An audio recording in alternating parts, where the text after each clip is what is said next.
Today I'm going to show you how to add, edit, and delete users in QuickBooks Online.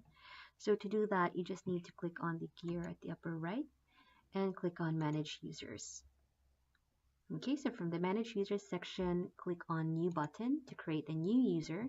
And from here, there are 4 types of users that you can choose from, and it has its own descriptions that would help you decide which user type is best for this user that you're going to add to QuickBooks Online.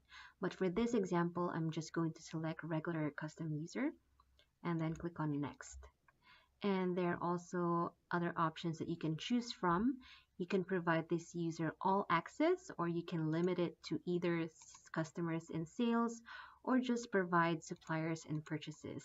So as you tick on the option from here, it will show you what this user can or cannot access.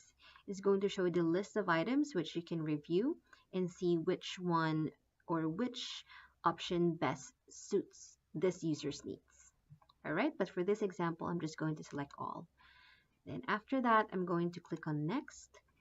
And there are other options that you can choose from as well. From here, you can either provide this user an option to edit or modify users, or view company information only, or manage subscriptions and billings, or view subscription information.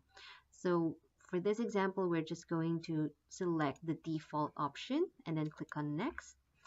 Enter the email address of this user. Okay, and then retype the email address again. Enter the name of this user, click on Next, and click on Finish.